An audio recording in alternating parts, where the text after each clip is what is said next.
আর একটা কথা হলো, আপনার হাতে এমন কোন ইয়ে আছে যে 15-16 বছর বয়সী ঢাকাতে নেতা আসবে, তো কথার কাউকে বলা যাবে না?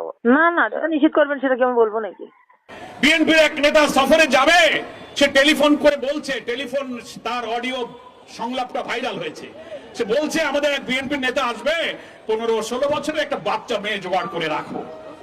সি সি সি সি সি ঘৃণা এবং ধিক্কার জানাই বিএনপি, ছাত্রদল, যুবদল, তাদেরকে আপনারা এই যৌন লালসার লালুপ শিক্ষা আপনারা দিচ্ছেন।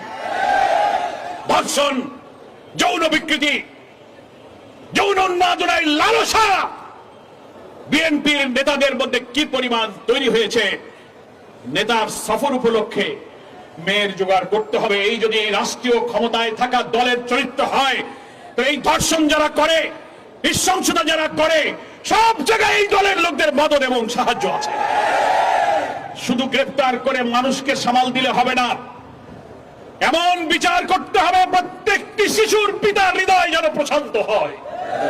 প্রয়োজনে আইন সংশোধন করে ধর্ষণ এবং মৃত্যুর শাস্তিতে মৃত্যুদণ্ড, কারাগারের মধ্যে ফাঁসিতে মৃত্যুদণ্ড দেওয়া হয়। বাংলাদেশের ফৌজদারি দণ্ডবিধি প্রয়োজনে সংশোধন করে ইসলামিক জুরিসপ্রুডেন্সে বলা হয়েছে এই সব নৃশংস হত্যার বিচার প্রকাশ্য জনগণের মধ্যে, তাকে সামনে এই মৃত্যুদণ্ড দিলে গোটা জাতির মধ্যে অপরাধ সম্পর্কে আতঙ্ক তৈরি হবে। প্রয়োজনে আপনি তাই করুন।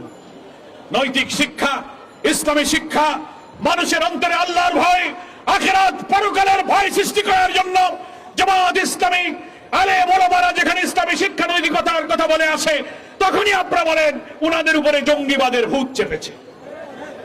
ইসলামী নৈতিকতা তৈরি না হলে এইভাবে আপনার শিশুরাও ধর্ষিত এবং নিষ্ঠুর ভাবে নিহত হবে। ফলে শুধু আইন দিয়ে, শুধু পুলিশ দিয়ে মানুষের জীবন রক্ষা হয় না, তার জন্য নৈতিকতা, চরিত্র, মানুষের অন্তরে আল্লাহর ভয়, আখিরাতের ভয় জাগানোর মতো শিক্ষা তৈরি করতে না পারলে এই নিষ্ঠুরতা থেকে বাঁচার আর কোনো পথ আমাদের নেই।